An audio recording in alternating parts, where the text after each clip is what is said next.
ইহুদিরা 3 ওয়াক্ত সালাত আদায় করে। ওদের 1 ওয়াক্ত সালাতের নাম হচ্ছে মারিব, যেটা আমরা সন্ধ্যায় পড়ি, ওরাও ওটা সন্ধ্যায় পড়ে। ওদের হিব্রু ভাষাতেই নাম আছে মারিব, আর আমরা সেটার নাম উচ্চারণ করছি মাগরিব বিল গাইন, আর ওখানে গাইনটা নাই। ওরা 3 ওয়াক্ত সালাত একদম টাইম টু টাইম তাদের সিনাগগে গিয়ে আদায় করে। আমরা আদায় করি 5 ওয়াক্ত সালাত। ওরা হচ্ছে ইয়ম কিপ্পুর। ইয়ম কিপ্পুর হচ্ছে আশুরা। আমরা যে আশুরার সিয়াম পালন করি, ওই আশুরার দিনটা ওদের কাছে নাম হচ্ছে ইয়ম কিপ্পুর, যেটা নাজাতে মুসা আলাইহিস সালাতু ওয়াস সালামকে আল্লাহ নাজাত দিয়েছিলেন ফেরাউনকে ডুবিয়ে। ওই দিনে ওরা সিয়াম পালন করে। এরকম কত অসংখ্য। আমাদের যেরকম হালাল বিধান আছে যে এই খাবার হালাল, এই খাবার হারাম, ওদের তেমন হালাল ফুডের নাম হচ্ছে কৌশার ফুড। ইহুদিদের হালাল খাবারের নাম হচ্ছে কৌশার ফুড, মানে হালাল খাবার, যেটা ওদের দিন এবং ধর্ম অনুযায়ী হালাল। এরকম অসংখ্য বিধানাবলিতে 3টা ধর্মের মধ্যে মিল আছে, এবং এই মিল থাকাটা অস্বাভাবিক কিছু নয়। কেননা মূল উৎপত্তি স্থল হচ্ছে আল্লাহ সুবহানাহু ওয়া তাআলার নিকট থেকেই, মানুষ পরবর্তীতে বিকৃত করে দিয়েছে। বলছিলাম হচ্ছে বানু ইসরাইল হচ্ছে ইয়াকুব আলাইহিস সালাতু ওয়াস সালামের 12 সন্তান। আর কি বলছিলাম, ইব্রাহিম ইরাক থেকে শামে হিজরত করেছে। তো শামে চিরদিন বরকত থাকবে, কেন? এটা ইব্রাহিমের হিজরতের জায়গা। জেরুজালেমে চিরদিন বরকত থাকবে, কেন? এটা ইব্রাহিমের আশ্রয়স্থল। আল্লাহ সুবহানাহু ওয়া তাআলা কোরআন মাজিদে বলেছেন, সুবহানাল্লাযী আসরা বিআবদিহি লাইলাম মিনাল মাসজিদিল হারাম ইলাল মাসজিদিল আকসা আল্লাযী বারাকনা হাওলা। পবিত্রতা বর্ণনা করছি ওই সত্তার, যে আল্লাহ সুবহানাহু ওয়া তাআলা তার বান্দা মুহাম্মদকে মক্কা থেকে জেরুজালেমের মসজিদে আকসায় সফর করিয়েছেন। কোন মসজিদে আকসায়? আল্লাযী বারাকনা হাওলা, যেই মসজিদে আকসার চতুর্দিক আমি আল্লাহ বরকত দিয়ে ঘিরে দিয়েছি। বলেন আল্লাহু আকবার। এই কোরআনের 4 থেকে 5 জায়গায় স্বয়ং আল্লাহ পবিত্র কোরআনের মধ্যে জেরুজালেমকে বরকতময় বলেছেন। আল আরজুল মুকাদ্দাসা আল্লাতী কাতাবাল্লাহু লাকুম, পবিত্র ভূমি যা আল্লাহ তোমাদের জন্য লিখে রেখেছে। সুতরাং এটা অবহেলা করার কিছু না। তো এই জেরুজালেমে বসবাস করতেন ইব্রাহিম, ইসহাক, ইয়াকুব। কিন্তু ওই যে ইউসুফ আলাইহিস সালাতু ওয়াস সালাম ছোটবেলায় কুয়ায় নিক্ষিপ্ত হয়ে ভাইদের ষড়যন্ত্রে মিশরের বাজারে বিক্রি হয়ে গেলেন। আজকে যেমন গাজা দিয়ে আমরা মিশরে ঢুকতেছি, ওই রাস্তা দিয়েই ওই যুগে মিশরে যাতায়াত করা হতো। ফিলিস্তিনের সাথে মিশরের যোগাযোগ ভৌগোলিকভাবে 5000 বছর আগে থেকে প্রমাণিত। ইউসুফ আলাইহিস সালাম ফিলিস্তিনের কুয়ায় পড়ে, জেরুজালেমের কুয়ায় পড়ে মিশরের বাজারে বিক্রি হয়ে গেছেন। তারপরে যখন তিনি জেল খেটে, মানুষের বাড়িতে চাকর হিসেবে কাজ করে মিথ্যা অপবাদ মাথায় নিয়ে জেলে গিয়ে 7 বছর জেল খেটে যখন তিনি মন্ত্রী হলেন, তখন তিনি বাপ আর 11 ভাইকে মিশরে ডেকে পাঠালেন। এই প্রথম বানু ইসরাইল জেরুজালেম থেকে মিশর যাচ্ছে। ইয়াকুব আলাইহিস সালাম পিতা, তার 11 সন্তান এবং 11 সন্তানের স্ত্রী নাতিপুত্র মিলে 70 জনের পরিবার নিয়ে জেরুজালেম থেকে মিশরে প্রবেশ করলেন। মিশরে প্রবেশ করার পর ইউসুফের 11 ভাই এইভাবে মাথা নত করে ইউসুফের সামনে সিজদা করলেন। যখন ইউসুফের সামনে সিজদা করলেন, তখন ইউসুফ আলাইহিস সালাম বাপকে বললেন, হাযা তা'বীলুর রুয়ায়া, হে আমার বাবা, এটাই ওই স্বপ্নের ব্যাখ্যা যে স্বপ্ন আমি ছোটবেলায় আপনাকে বলেছিলাম। ইন্নী রাআইতু আহাদা আশারা কাওকাবান, যে আমি স্বপ্নে দেখছি 11টা তারকা আমাকে সিজদা করছে। এই যে 11টা তারকা আমার 11 ভাই আজ মিশরে আমাকে সিজদা করতেছে, এটাই ওই স্বপ্নের ব্যাখ্যা। এই যে ইউসুফ আলাইহিস সালাম মন্ত্রী থাকা অবস্থায় জেরুজালেম থেকে বানু ইসরাইল ইয়াকুবের 11 সন্তান 70 জনের পরিবার মিশরে চলে আসলো। ইউসুফ আলাইহিস সালাম তো মারা গেলেন, মন্ত্রিত্ব হারিয়ে গেল, রাজত্ব হারিয়ে গেল, ফেরাউন ক্ষমতায় আসলো। তো আগের সরকারের যে জোট থাকে, পরের সরকার ওর ওপর খুব কঠোর শাস্তি চালায়। তো আগের সরকারের মন্ত্রীর দায়িত্ব পালন করেছে, সহযোগীর দায়িত্ব পালন করেছে ইউসুফ আর তার ভাইয়েরা। তো পরে যখন এদেরকে সরকার থেকে উল্টিয়ে দিয়ে ফেরাউন ক্ষমতায় এসেছে, তখন যাদের উপর জুলুম আর অত্যাচার চালিয়েছে তাদের মধ্যে বানু ইসরাইল পড়ে গেছে। আরও বেশি কেন পড়েছে? যত ধর্মগুরু আছে সব ধর্মগুরু বলে যে আপনার ক্ষমতা হারিয়ে যাবে এই বানু ইসরাইলের সন্তানদের কাছে, আপনার ক্ষমতা ধ্বংস হয়ে যাবে, বানু ইসরাইলের কোনো সন্তান আপনার ক্ষমতা নিয়ে নেবে, বানু ইসরাইলের কোনো সন্তান আপনার ক্ষমতা নিয়ে নেবে। ক্ষমতা হারানোর ভয়ে ফেরাউন যত ছেলে সন্তান জন্মগ্রহণ করে সবকে জবাই করে। এই দীর্ঘ গোলামির জীবন চলেছে, ইতিহাস বলছে 300 থেকে 400 বছর। 300 থেকে 400 বছর। ইউসুফ আলাইহিসসালাতু ওয়াসসালামের মৃত্যুর পর থেকে নিয়ে মুসা আলাইহিসসালামের আগমন পর্যন্ত 400 বছরের ব্যবধান। মুসা আলাইহিসসালাম তাদের মধ্যেই জন্মগ্রহণ করেছেন যাদেরকে ইউসুফ আলাইহিসসালাম রেখে গেছেন। ইয়াকুব আলাইহিসসালাতু ওয়াসসালামের 11 সন্তানের পরবর্তী বংশধর হচ্ছে মুসা আলাইহিসসালাম। মুসা আর হারুন ওই একই বংশ। ইউসুফ তারপরে মুসা, মধ্যেখানে আর কোনো নবী নাই। 300 এবং 400 বছর পর মুসা আলাইহিসসালাতু ওয়াসসালাম আসলেন। তো মুসা আলাইহিসসালামের লম্বা ঘটনা আমাদের উদ্দেশ্য নয়, আমাদের উদ্দেশ্য হচ্ছে বানু ইসরাইলদের অবস্থা বর্ণনা করা।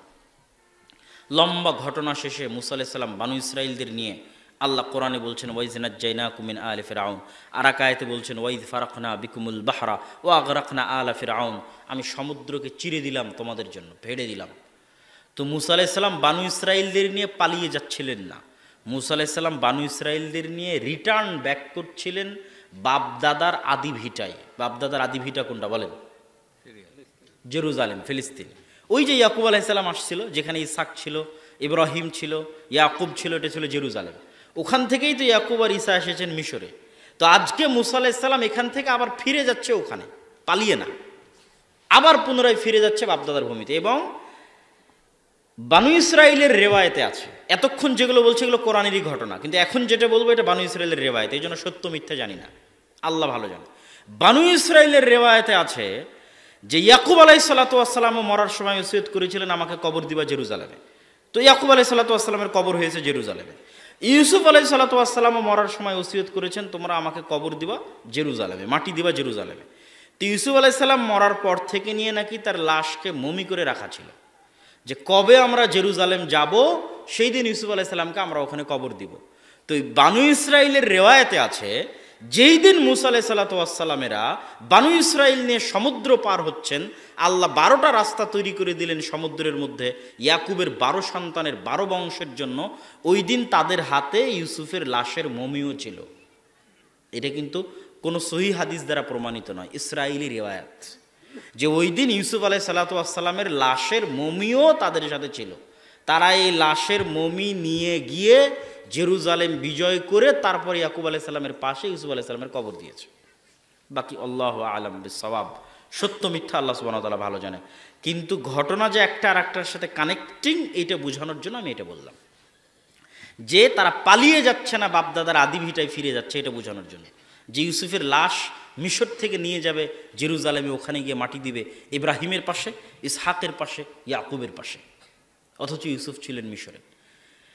তো এই ঘটনা দেখার পর বানু ইসরায়েলেরা চোখের সামনে দেখলো যে ফেরাউন ডুবে গেল এবং আল্লাহ তাদের জন্য সমুদ্রের মধ্যে রাস্তা তৈরি করে দিলেন।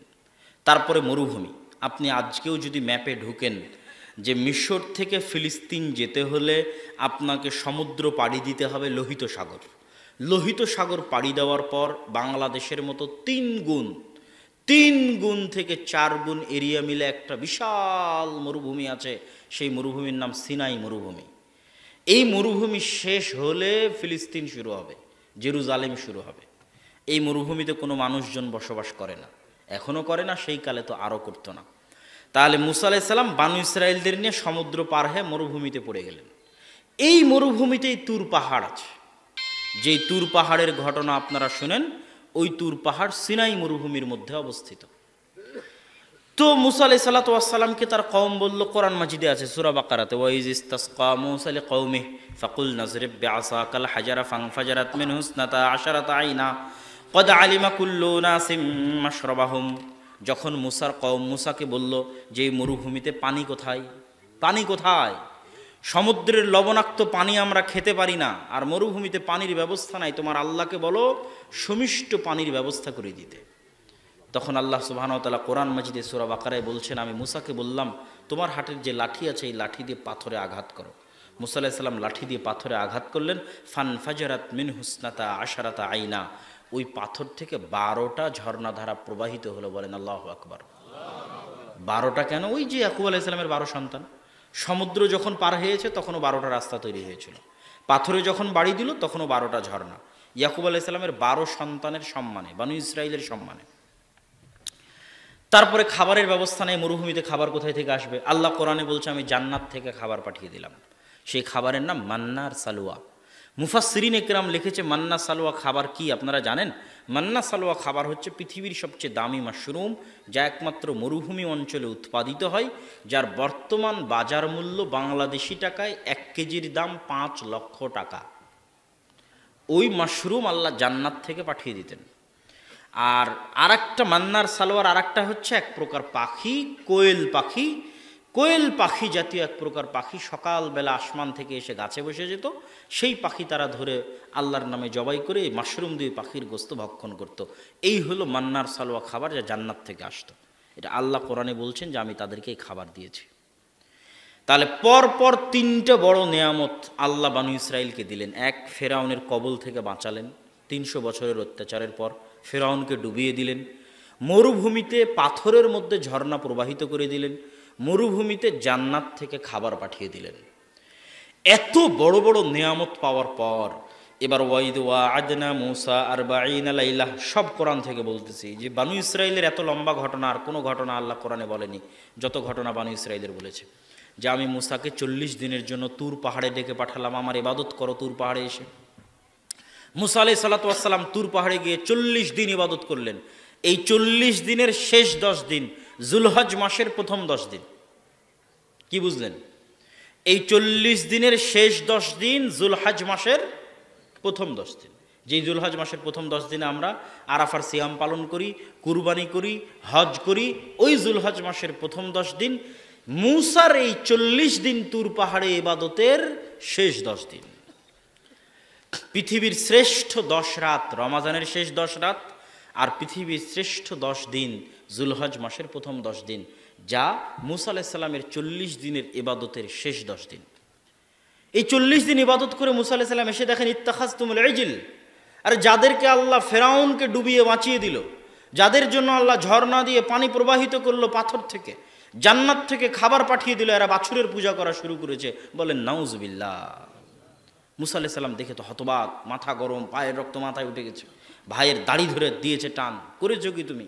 ভাই বলে আমি কি করব, অনেক বাধা দেওয়ার চেষ্টা করেছি, শোনেনি। কত বড় নিমক হারাম, ধোঁকাবাজ কওম। যাই হোক, যা হলো হলো। আল্লাহ তাদের জন্য বললেন তোমরা পরস্পর পরস্পরকে হত্যা করো। বানু ইসরায়েলেরা পরস্পর পরস্পরকে হত্যা করতে লাগলো। হত্যা না করলে ক্ষমা নাই। হত্যা করতে করতে কতজন যে মারা গেছে এক এক মুফাসসির এক এক বর্ণনা দিয়েছেন। তো মূসা আলাইহিস সালাতু ওয়াস সালাম এক পর্যায়ে আল্লাহর কাছে দোয়া করলেন, আল্লাহ এইভাবে বানু ইসরায়েল যদি একজন আরেকজনকে হত্যা করতে থাকে সব শেষ হয়ে যাবে, ক্ষমা করে দেন। একটা পর্যায়ে গিয়ে আল্লাহ ক্ষমা করে দিলেন। মূসা আলাইহিস সালামকে আল্লাহ তুর পাহাড়ে তাওরাত দিলেন। তাওরাত নিয়ে এসে বানু ইসরায়েলকে বললেন এই যে তাওরাত আল্লাহ দিয়েছে। তখন বানু ইসরায়েল বলল লান নুমিনা হাত্তা নারাল্লাহা জাহরাতান, এগুলো তাওরাত আমরা মানি না, যতক্ষণ তোমার আল্লাহকে না চোখে দেখব ততক্ষণ মানব না। বলেন নাউজুবিল্লাহ। এর চেয়ে বড় চোখে দেখার আর কি আছে যে তোমরা দেখলা ফেরাউন ডুবে গেল? এর চেয়ে বড় চোখে দেখার কি আছে যে তোমাদের চোখের সামনে পাথর থেকে পানি বের হচ্ছে, দেখতে পাচ্ছ? এখনো প্রতিদিন জান্নাত থেকে খাবার আসছে, দেখতে পাচ্ছ? লজ্জা লাগে না এটা বলতে যে আল্লাহকে না দেখলে তাওরাতে ঈমান আনবো না? এগুলো সব কথা আল্লাহ কোরআনে বলেছে। বলতে বলতে এক পর্যায়ে তারা কি বলল? কোরআনে আল্লাহ বলছেন লান নাসবিরা আলা তুআমিন ওয়াহিদ ফাদউ লানা রাব্বাক ইউমবিত লানা। হে মূসা, তোমার আল্লাহকে বলো প্রত্যেক দিন এক খাবার আমাদের ভালো লাগে না, এই প্রত্যেক দিন একই খাবার, মান্নার সালোয়া মান্নার সালোয়া মান্নার সালোয়া, মাশরুম আর কোয়েলের গোস্ত মাশরুম আর কোয়েলের গোস্ত, এই এক খাবার আমাদের প্রত্যেক দিন ভালো লাগে না। তো এই মরুভূমি থেকে, এই মরুভূমির মাটি থেকে তোমার আল্লাহকে বলো শসা, গাজর, পেঁয়াজ, রসুন, আদা, চাল, ডাল উৎপাদন করে দিতে। মূসা আলাইহিস সালাতু ওয়াস সালামকে আল্লাহ বললেন শোনো, তুমি এদেরকে বলো যে এই মরুভূমি শেষ হলে উর্বর ভূমি আছে, তার নাম জেরুজালেম, আল আরজুল মুকাদ্দাসা আল্লাতী কাতাবাল্লাহু লাকুম, পবিত্র ভূমি। তোমাদের যদি এতই পেঁয়াজ, রসুন, আদা, চাল, ডালের দরকার হয় তোমরা যুদ্ধ করে জেরুজালেম বিজয় করো, যা লাগাবা তাই আবাদ হবে। আল্লাহ আদেশ দিয়ে দিলেন যুদ্ধ করো। এরা তখন উত্তরে বলল ইযহাব আনতা ওয়া রাব্বুকা ফাকাতিলা, মূসা তুমি আর তোমার আল্লাহ গিয়ে যুদ্ধ করো।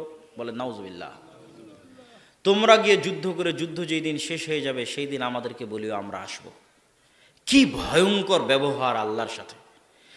একদিকে আল্লাহর নিয়ামতগুলো দেখেন, আরেকদিকে এদের ব্যবহার দেখেন। এই ব্যবহারগুলোতে মূসা আলাইহিস সালামের মনটাই খারাপ হয়ে গেল। উনি বললেন আল্লাহ আমি আর এই জাতির দায়িত্ব পালন করতে পারবো না, আমি আমার আর আমার ভাই হারুনের দায়িত্ব পালন করতে পারবো, এদের বিষয়ে আপনি যা ইচ্ছা করেন। আল্লাহ আযাব নাজিল করলেন 40 বছরের, ইয়াতিহুনা ফিল আরদি 40 সানা, 40 বছরে মরুভূমিতে পাগলের মতো ঘুরপাক খেতে হবে। ঘুরপাক খেতে খেতে মুসা আলাইহিস সালাতু ওয়াস সালাম মারা গেলেন। নতুন নবী হলো ইউশা বিন নুন। ইউশা বিন নুন নতুন নবী হওয়ার পর 40 বছরের আযাব শেষ হওয়ার পর ইউশা বিন নুন বানু ইসরায়েলকে বলছে, আমরা যা ভুল করেছি, এবার চলো আল্লাহর আদেশ মেনে আমরা জেরুজালেম যুদ্ধ করে বিজয় করি। বানু ইসরায়েল বলল, ঠিক আছে, অনেক ভুল হয়েছে, আমরা যুদ্ধ করে জেরুজালেম বিজয় করি। বানু ইসরায়েল যুদ্ধ করতে গেল। যুদ্ধ করতে করতে করতে করতে এখন জয় হবে হবে। যখন জয় হবে হবে তখন শুক্রবার বিকেল। কখন বলেন তো? শুক্রবার বিকেল। ওই যে হাদিসে আছে শুক্রবারের দিন একটা সময় দোয়া কবুল হয়, তো অধিকাংশ মুহাদ্দিস বলেছে বিকেলে দোয়া কবুল হয়। কেন বলেছে বিকেলে, শুক্রবার বিকেলের কথা, সেটাই এখন আসতেছে এই ঘটনা। তো শুক্রবারের সূর্য ডুবে গেলে শনিবার শুরু হবে, ইয়াউমুস সাbt, শনিবার। শনিবার শুরু হলে ইহুদি ধর্ম অনুযায়ী যুদ্ধ নিষিদ্ধ, ইবাদতের দিন, যুদ্ধ বন্ধ। তাহলে যুদ্ধ চলতে চলতে যদি বন্ধ হয়ে যায়, তাহলে আবার যখন রবিবারের দিন যুদ্ধ শুরু হবে, এই রকম অবস্থায় আর ফিরে আসা যাবে কিনা তার গ্যারেন্টি নাই। তখন ইউশা বিন নুন আল্লাহর কাছে দোয়া করলেন, আল্লাহুম্মা হবিস হাদিহি শামস আলাইনা, হে আল্লাহ, হে সূর্য, আনতা মা'মুরাতুন ওয়া আনা মা'মুরুন, হে সূর্য তুমি আল্লাহর আদেশে আদিষ্ট, আর আমি ইউশা বিন নুনও আল্লাহর আদেশে আদিষ্ট। হে আল্লাহ, আজকের জন্য এই সূর্যকে আপনি থামিয়ে দিন। আমাদের নবী মুহাম্মদ সাল্লাল্লাহু আলাইহি ওয়াসাল্লাম বলছেন, ইন্নাশ শামসা লাম তুহবাস আহলি আহাদিন, সূর্য আল্লাহ সৃষ্টি করার পর থেকে নিয়ে আজ পর্যন্ত কোনোদিন থামেনি। শুধুমাত্র একজনের জন্য আল্লাহ সূর্য থামিয়ে দিয়েছিলেন, সেটা হচ্ছে ইউশা বিন নুনের দোয়ার জন্য। বলেন আল্লাহু আকবার। ইউশা বিন নুন দোয়া করলো, আল্লাহ সূর্য থামিয়ে দিলেন। মুফাসসিরিনে কিরাম লিখেছে সূর্য 3 দিন পর্যন্ত থেমেছিল, কেউ লিখেছে 5 ঘন্টা, কেউ লিখেছে 6 ঘন্টা। যতক্ষণ হোক সূর্য থেমেছিল, আটকে ছিল, যতক্ষণ না তারা যুদ্ধ করে জেরুজালেম বিজয় করে। সূর্য যখন ওদের জেরুজালেম বিজয় করা শেষ, তখন সূর্য আবার চলা শুরু করলো। বুখারী থেকে সহি বিশুদ্ধ সূত্রে এবং কোরআনের মাধ্যমে সকলভাবে বিশুদ্ধ সূত্রে প্রমাণিত যে সূর্য ইউশা বিন নুনের দোয়ার কারণে শুক্রবার বিকেলে থেমে গেছিল, পৃথিবীর ইতিহাসে মাত্র একবার। তো এই বানু ইসরাইলকে এত বড় দয়া, আবার আল্লাহ এত বড় দয়া করলেন, ওদের জেরুজালেম বিজয়ের জন্য সূর্য থামিয়ে দিলেন। এবার আল্লাহ ওদেরকে ছোট্ট একটা আদেশ করলেন, ছোট্ট আদেশ, এত বড় দয়ার পর ছোট্ট একটা আদেশ। দেখো, তোমরা অনেক গুনাহ খাতা করেছো, তোমরা জেরুজালেম এত কিছু করার পর বিজয়ের সুযোগ দিচ্ছি, তোমরা জেরুজালেমে যখন ঢুকবা মাথা নত করে ঢুকবা, আর মুখে বলবা হিত্তাতুন, জিকির করবা। হিব্রু ভাষা হিত্তাতুন, যার বাংলা বা আরবি হচ্ছে আস্তাগফিরুল্লাহ। তো এই জেরুজালেমে ঢুকবা মাথা নত করে, আর মুখে বলবা আস্তাগফিরুল্লাহ। আল্লাহ নিজে কোরআনে বলছে যে বানু ইসরাইল আমার এই আদেশ মানেনি, বরং জেরুজালেমে ঢোকার সময় পিছন আগে দিয়েছে আর মুখে বলেছে হিনতাতুন, গমের দানা, গমের দানা, গমের দানা। বলেন নাউজুবিল্লাহ। তাহলে বলেন কি অবস্থা, কি ধোঁকাবাজি, কি শঠতা, কি মুনাফিকি। এদের আরেকটা মুনাফিকি বলে এই আলোচনা, এদের আলোচনা শেষ করে দিব। বানু ইসরাইলের আলোচনা। দাউদ আলাইহিস সালাতু ওয়াস সালামের যুগ। দাউদ আলাইহিস সালাতু ওয়াস সালামের কণ্ঠ ছিল খুব সুললিত, সুন্দর। দাউদ আলাইহিস সালাতু ওয়াস সালাম শনিবারের দিন কোরআন পড়তেন, জাবুর পড়তেন। সব মাছ তার তেলাওয়াত শোনার জন্য নদীর ধারে এসে জমা হয়ে যেত। ওই মাছগুলোকে বানু ইসরাইলেরা শিকার করত, ধরতো, ধরে বাজারে বিক্রি করে দিত। আল্লাহ বললেন, শনিবারের দিন যারা কোরআন শোনার জন্য আসে, যারা জাবুর শোনার জন্য আসে, এদেরকে তোমরা ধরিও না। বানু ইসরাইল বলল, ঠিক আছে, ধরবো না। দিয়ে শনিবারের দিন করলো কি, ওরা ওই মাছগুলোকে বেড়া দিয়ে, বানা দিয়ে বেঁধে ঘিরে রেখে দিত, ধরতো না। দিয়ে অপেক্ষায় থাকতো কখন শনিবার শেষ হবে, রবিবার শুরু হবে। শনিবার শেষে যখন রবিবার শুরু হতো, ওই মাছগুলোকে এরা ধরে নিত। এদের এই মুনাফিকি আর ধোঁকাবাজি দেখে আল্লাহ এদেরকে বানর বানিয়ে দিলেন। কি বানিয়ে দিলেন?